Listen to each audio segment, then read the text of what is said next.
Hi what's up everyone, मैं हूं Rimita and welcome back to my YouTube channel. दोस्तों, आज जो मूवी मैं एक्सप्लेन करने वाली हूं वो है जापानीज मिस्ट्री मूवी जो कि है the night beyond the try cornered window. ये रिलीज हुई है 2021 में और IMDb पे इसकी रेटिंग 5.1 की है। So without wasting any time let's get into the horror coaster ride of this movie. कहानी की शुरुआत कुछ बच्चों को दिखाते हुए होती है जो एक बच्चे को अपने साथ आने के लिए मना कर रहे थे, पर वो बच्चा उन्हें रोकने की कोशिश करता है और वो सारे बच्चे उस बच्चे को वहीं छोड़ के आगे बढ़ जाते हैं। और अगले सीन में यही बच्चा बड़ा हो चुका था और उसका नाम है मिकाडो।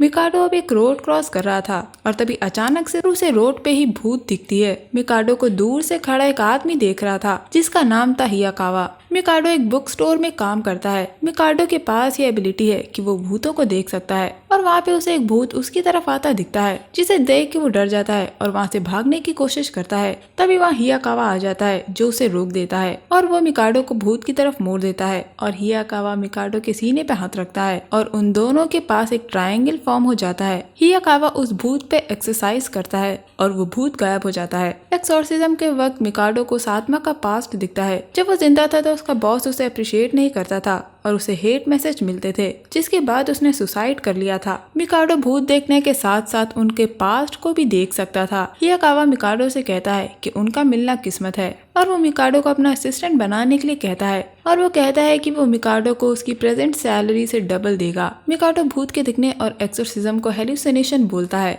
जिसपे हियाकावा बोलता है कि तुम उन चीजों को देखने से मना कर रहे हो जो तुम्हें बचपन से दिखती हैं। मिकाडो यहाँ बताता है कि वो यूजुअली चश्मा पहने रहता है ताकि वो भूतों और दूसरों लोगों में फर्क कर सके। मिकाडो उनके पास नहीं जाना चाहता क्योंकि मिकाडो को उनसे डर लगता है। हियाकावा मिकाडो से कहता है कि जब तक मिकाडो हियाकावा के साथ है उसे डरने की कोई जरूरत नहीं है। अगले सीन में हम कुछ पुलिस ऑफिसर्स को देखते हैं जो एक सोसाइटी के कूड़ेदान के पास खड़े होते हैं और यहाँ हमें पता चलता है कि यहाँ तीसरा खून हुआ है और ऐसे ही 2 खून पहले भी हो चुके हैं और इन्हें लगता है कि अभी तक ये तीनों खून जिसने किए हैं वो एक ही इंसान है। इधर हियाकावा और मिकाडो आपस में बात कर रहे होते हैं। हियाकावा बताता है कि जब वो मिकाडो के अंदर था तब उसे पता चल गया था कि मिकाडो को बचपन से ही भूत दिखते हैं और यही एबिलिटी हियाकावा के पास भी बचपन से है। वो लोगों पे एक्सोर्सिज्म कर सकता है और उन्हें आजाद करवा सकता है, लेकिन उसकी कोई भी फैमिली या फ्रेंड्स नहीं है जिसको वो ये सब कुछ बता पाए। जिसके बाद हियाकावा मिकाडो को एक कॉन्ट्रैक्ट साइन करने के लिए देता है और वो उस पे साइन कर देता है और अंगूठे का निशान लगाता है। अंगूठे का निशान लगाते वक्त उसके कमर में अजीब सा दर्द होता है। इसके बाद हमें हिरोकी दिखाया जाता है जो कि एक पुलिस ऑफिसर है जो हियाकावा के ऑफिस आता है और हिरोकी इन दोनों को पास में होने वाले 3 खून के बारे में बताता है। वो बताता है कि उन्हें एक स्टोर कीपर पे शक है जिसने उन लड़कियों पे नजर रखी और उन्हें ट्रैक करके एक एक करके उसने मार डाला। ये केस ऑलरेडी सॉल्व है, पर जिन भी लड़कियों का मर्डर हुआ है उनके एक एक बॉडी पार्ट मिसिंग है। अब हिरोकी उन्हें मिसिंग बॉडी पार्ट्स को ढूंढने के लिए कहता है। अगले सीन में हियाकावा और मिकाडो एक बिल्डिंग के सामने खड़े होते हैं जहाँ पे मिकाडो पूछता है कि क्या यहाँ लोग मरे हैं। तब हियाकावा उसे बताता है कि हर जगह लोग मरते हैं। जिसके बाद ये लोग उस बिल्डिंग के अंदर जाते हैं जहाँ पे ये दोनों एक भूत को देखते हैं और फिर मिकाडो को उन मर्डर्स के सीन एक एक करके दिखने लगते हैं। मिकाडो को टच करके हियाकावा भी सब कुछ सेंस कर रहा था। मिकाडो देखता है कि मर्डरर ने कैसे बॉडी पार्ट्स को काटा और उसके बाद उनको एक एक करके स्टिच किया। इसके बाद हम एक स्कूल गर्ल को देखते हैं जो एक राह चलती लेडी से डायरेक्शन पूछती है और उसे एक कर्ज दे देती है और जिस औरत से वो डायरेक्शन पूछ रही थी वो ट्रक के सामने आ जाती है और अपनी जान दे देती है। इसके बाद हम देखते हैं कि मिकाडो, हिरोकी और हियाकावा एक अनजान घर में जाते हैं जिसकी पिक्चर मिकाडो ने बनाई थी क्योंकि वो अपने विजन में उस जगह को देख पाया था। उसके लिए ऐसी जगह देखना किसी वीडियो को देखने जैसा होता है। बिल्डिंग में जाने के बाद हियाकावा मिकाडो को बोलता है कि वो ध्यान से देखे और हियाकावा सब ध्यान से सुनेगा। उस बिल्डिंग में जाने के बाद वो दोनों हिरोकी को एक डायरेक्शन में जाने के लिए बोलते हैं और वहाँ पे हिरोकी को एक बॉडी मिलती है जो कि अलग अलग बॉडी पार्ट्स को जोड़ के बनाई गई थी और मिकाडो को वहाँ पे कोई शैडोई फिगर दिखता है। जिसके बाद वो सांस नहीं ले पा रहा था और फिर उसको एक नाम सुनाई देता है, हुइरा एरिका, और हम देखते हैं कि वो स्कूल गर्ल अचानक से अलर्ट हो जाती है, यानी कि वो स्कूल गर्ल ही एरिका है। जिसके बाद हियाकावा और मिकाडो रात को बैठ के बात कर रहे होते हैं जहाँ पे हमें पता चलता है कि वो रीअटैच्ड बॉडी एक कर्स टूल है, जैसी कि कोई वूडू डॉल होती है जिसके जरिए एरिका उस स्टोर कीपर को कंट्रोल कर रही थी। और क्योंकि अब इन लोगों ने वो स्टिच बॉडी ढूंढ ली है इसीलिए अब वो बॉडी इफेक्टिव नहीं रही। इन लोगों को लगता है कि एरिका फिर से किसी को कंट्रोल करेगी, पर वो लोग ये बात हिरोकी को नहीं बता सकते क्योंकि पुलिस इस बेसिस पे किसी को भी अरेस्ट नहीं करेगी। हियाकावा मिकाडो को बताता है अगर वो चाहे तो भी दुनिया के हर कर्ज को खत्म नहीं कर पाएंगे, क्योंकि छोटी छोटी चीजें जैसे कि हेट स्पीच, किसी के मरने की प्रार्थना करना, एक्सेट्रा एक्सेट्रा, ये भी कर्ज होते हैं। मिकाडो एरिका को अगले दिन इंटरनेट पे सर्च करता है पर उसे कोई भी नहीं मिलता, लेकिन उसे कई सारे हेट स्पीच मिलती हैं। तभी वहाँ हिरोकी आ जाता है और पूछता है कि हियाकावा कहाँ पे है। मिकाडो उसे बताता है कि हियाकावा बाहर गया है। अब ये दोनों हियाकावा का इंतजार करते हैं। यहाँ मिकाडो हिरोकी को कर्सेस के बारे में बताता है और कहता है कि इन कर्सेस से भी ज्यादा खतरनाक इंसान होते हैं। ये बात सुन के हिरोकी हंस देता है। इसके बाद हम देखते हैं कि एरिका उस बिल्डिंग में जाती है, लेकिन उसे वहाँ वो स्टिच की हुई लाश नहीं मिलती और तब वो जमीन को छू के महसूस करती है और वहाँ पे उसको हियाकावा की शैडो दिखती है। मिकाडो, हियाकावा और हिरोकी तीनों एक और मर्डर स्पॉट पे जाते हैं। यहाँ हमें पता चलता है कि उस साइट के आसपास जो भी शॉप खोलने की कोशिश करता है उनकी मौत हो जाती है।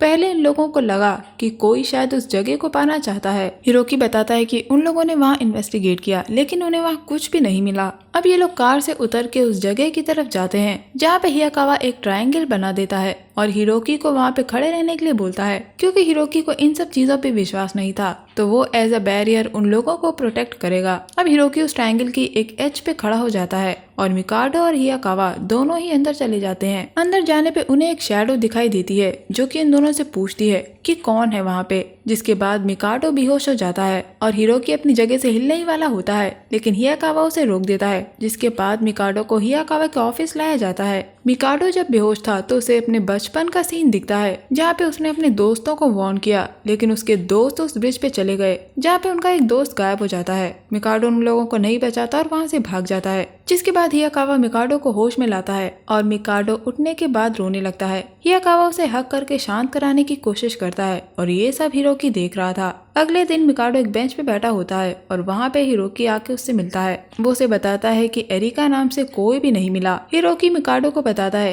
कि ये पहली बार है कि हियाकावा ने किसी का इतना ख्याल रखा। इसके बाद वो वहाँ से चला जाता है। मिकाडो उसी बेंच पे बैठा था और तभी वहाँ अचानक से एरिका आती है और उसके पास बैठ जाती है। एरिका मिकाडो के दिमाग में घुसने की कोशिश करती है, लेकिन वो ऐसा नहीं कर पाती क्योंकि हियाकावा मिकाडो से बॉन्डेड था। जिसके बाद मिकाडो की पीठ पे बहुत तेज दर्द होता है और वो वहीं गिर जाता है, जिसके बाद हियाकावा वहाँ आता है और उसे अपने ऑफिस ले जाता है। मिकाडो जब उठता है तो वो चेक करता है और उसे अपने कमर पे एक ट्रायंगल बना दिखता है। इसके बारे में वो हियाकावा से पूछता है तो हियाकावा उसे बताता है कि मिकाडो की सोल बहुत ही ज्यादा ओपन थी, इसीलिए हियाकावा ने अपनी सोल को मिकाडो की सोल से बांध दिया ताकि कोई भी आसानी से उसके अंदर ना घुस पाए। इसके बाद हियाकावा उस मर्डर मैप को एनालाइज करता है और बोलता है कि ये एक सेविंग बॉक्स की तरह है जहाँ पे कोई कई सारी इविल बुरी चीजें और फीलिंग्स को कलेक्ट कर रहा है। वो कहता है कि क्यों ना वो लोग भी लोगों को कर्ज दें और फिर उन्हें एक्सरसाइज करें। ये सुन के मिकाडो को बहुत बुरा लगता है। मिकाडो को लगता है कि हियाकावा एरिका को अब तक इसीलिए इग्नोर कर रहा था क्योंकि एरिका के कर्ज की वजह से हियाकावा को पैसे मिल रहे थे। उसे लगता है कि वो भी हियाकावा के पैसे कमाने का एक तरीका है। जिसके बाद वो हियाकावा के पास्ट को देखने की कोशिश करता है और मिकाडो एक रूम में पहुंचता है जहाँ पे एक बच्चा बैठा हुआ था जो कलाइडोस्कोप से कुछ देख रहा होता है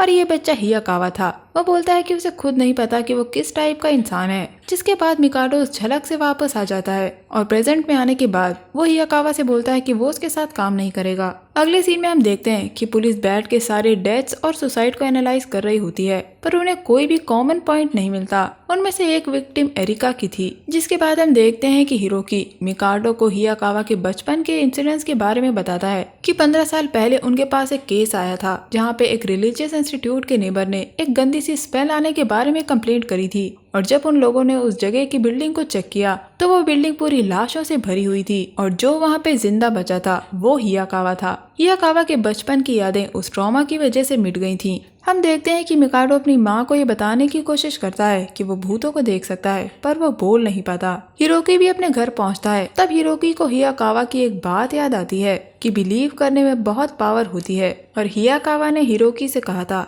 कि हिरोकी के बिलीव ना करने की पावर बहुत ही ज्यादा है। यहाँ भी पता चलता है कि हिरोकी हियाकावा को बचपन से जानता है। इसके बाद हम एक रिलीजियस इंस्टीट्यूट को देखते हैं जहाँ पे एरिका भी थी, लेकिन वो वहाँ से जाने लगती है। तभी उसके पापा उसे रोकते हैं और बोलते हैं कि अगर वो नहीं रुकी तो उसे सजा मिलेगी, लेकिन एरिका वहाँ नहीं रुकती और वहाँ से जाने लगती है। और तब हम देखते हैं कि एरिका के नाक से खून आने लगता है। दूसरी तरफ हिरोकी अपनी वाइफ के साथ अपने सीनियर के प्रमोशन के सेलिब्रेशन में जा रहा होता है जहाँ पे उसको एरिका दिखती है और वो एरिका का पीछा करता है। एरिका उस सेविंग बॉक्स में घुसने वाली थी कि हिरोकी आके उसे रोक देता है और इससे पहले कि एरिका भाग पाती, हिरोकी उसे पकड़ लेता है और कहता है कि वो पुलिस ऑफिसर है, वो बस कुछ पूछना चाहता है। एरिका उससे बात करते वक्त उसके माइंड को कंट्रोल करने की कोशिश करती है जिसमें वो फेल हो रही थी और तभी वहाँ पे अचानक से हिरोकी की वाइफ आ जाती है और एरिका उसे कर्ज दे देती है, जिसके बाद वो वहाँ से भाग जाती है। हिरोकी की वाइफ की आंखों से लगातार खून बहता जा रहा था, उसकी हालत खराब हो गई थी और अब ये कर्ज उल्टा एरिका पे ही पड़ जाता है और उसके कान से खून आना शुरू हो जाता है। हिरोकी मिकाडो और हियाकावा को अपने घर बुलाता है, लेकिन हियाकावा इस कर्ज को खत्म नहीं कर सकता था क्योंकि वो कर्ज बहुत ही स्ट्रॉन्ग था। मिकाडो हियाकावा को कन्विंस करने की कोशिश करता है कि वो किसी तरह इस कर्ज को हटा दे क्योंकि वो हिरोकी को बहुत वक्त से जानता है। और तभी कुछ लोग आके मिकाडो और हियाकावा को किडनैप करके ले जाते हैं। ये लोग इन दोनों को किडनैप करके एरिका के पास ले जाते हैं क्योंकि एरिका का कर्ज उस पे उल्टा पड़ गया था, जिसकी वजह से उसकी आंख और नाक से लगातार खून बह रहा था। पहले तो हियाकावा मना कर देता है कि वो एरिका का कर्ज को नहीं हटा पाएगा, पर फिर मिकाडो उसे बोलता है कि अगर उसने एरिका का कर्ज हटा दिया तो एरिका हिरोकी की वाइफ का कर्ज हटा पाएगी और इसके लिए एरिका का ठीक होना जरूरी है। अब हियाकावा और मिकाडो दोनों ही पोजीशन लेते हैं और अब वो तीनों एक ट्रायंगल के अंदर थे जहाँ में छोटी एरिका दिखाई जाती है, जिससे एक शैडोई फिगर पूछता है कि क्या वो खेल सकता है और एरिका हाँ में जवाब देती है, जिसके बाद वो झूले से नीचे गिर जाती है और हम देखते हैं कि कोई आदमी एरिका को मारने की कोशिश कर रहा था, पर एरिका की माँ के उसे बचा लेती है और खुद मर जाती है और एरिका उस आदमी को कर्ज देती है और उस आदमी की आंखों से खून बहने लगता है जिसकी वजह से वो मर जाता है। जिसके बाद हम देखते हैं कि एरिका का पिता उसे एक कल्ट के लीडर से इंट्रोड्यूस करवाता है और तभी हियाकावा की यादें वापस आने लगती हैं, जिसके बाद एरिका वॉमिट कर देती है और उसका कर्ज टूट जाता है। एरिका अब ठीक थी। मिकाडो एरिका को बोलता है कि वो हिरोकी की वाइफ का कर्ज हटा दे, पर एरिका बोलती है कि वो ये काम नहीं कर सकती क्योंकि उसने ये कर्ज सेविंग बॉक्स के जरिए दिया था जो कि बहुत ही ज्यादा स्ट्रॉन्ग है और इस कर्ज को वो भी कंट्रोल नहीं कर पाई थी। यहाँ हियाकावा को पता चलता है कि वो सेविंग बॉक्स एरिका ने नहीं बनाया था बल्कि कल्ट के लीडर ने बनाया था। जिसके बाद मिकाडो हिरोकी के सामने हियाकावा से पूछता है कि आखिर हियाकावा का एरिका के कल्ट के लीडर से क्या संबंध है, क्योंकि मिकाडो ने हियाकावा की यादों में उस लीडर को देखा था। उसने देखा कि कल्ट के लीडर ने हियाकावा के सामने एक आदमी को रखा था जिस पे कर्ज था और इसी बात को लेके हियाकावा और मिकाडो में लड़ाई हो जाती है और फिर हियाकावा को धीरे धीरे पास्ट की बातें याद आने लगती हैं।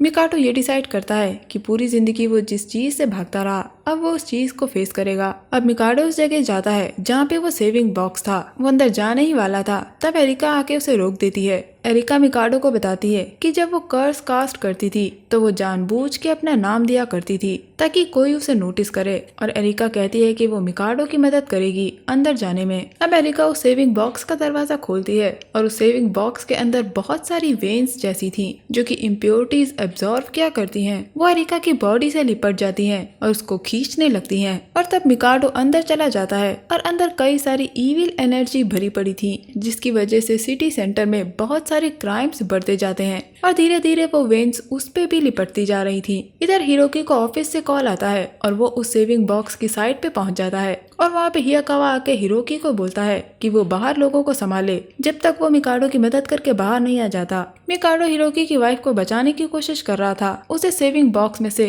अपनी सारी बुरी यादें दिखती हैं, वो वेन्स उससे लिपटती जा रही थी और मिकाडो वहाँ पे नीचे गिर जाता है और तभी वहाँ हियाकावा आता है और मिकाडो की मदद करता है। जिसके बाद मिकाडो बोलता है कि अगर हियाकावा को लगता है कि वो सेविंग बॉक्स को तोड़ नहीं सकता तो वो यहाँ से बाहर चला जाए, लेकिन हियाकावा उस बॉक्स को डिस्ट्रॉय किए बिना यहाँ से नहीं जाएगा। मिकाडो जब उठता है तो वहाँ पे उसे एक कलाइडोस्कोप दिखता है जिसमें कई सारी वेन्स लगी हुई थी और अब मिकाडो समझ जाता है कि इसमें हियाकावा इन्वॉल्व है। हम देखते हैं कि हियाकावा के आंखों से खून निकलने लगता है। जिसके बाद मिकाडो हियाकावा की मेमोरीज में जाता है जहाँ पे उसे दिखता है कि हियाकावा एक चर्च में रहा करता था। उसकी माँ ने उसे वो कलाइडोस्कोप दिया था और उस चर्च के लोग हियाकावा की पावर्स को यूज किया करते थे ताकि वो लोग उससे पैसे कमा पाएं, क्योंकि लोगों को हियाकावा की पावर्स पे बहुत ही विश्वास था। और हियाकावा की माँ ने उससे बोला था कि हियाकावा अब उनका बेटा नहीं है, वो गॉड का बेटा है और लोगों को ठीक करना ही उसकी ड्यूटी है। और उसी चर्च का एक हेड था जिसने हियाकावा को कर्स के बारे में बताया कि आप सारी इम्प्योरिटीज को गैदर करके कर्स दे सकते हैं।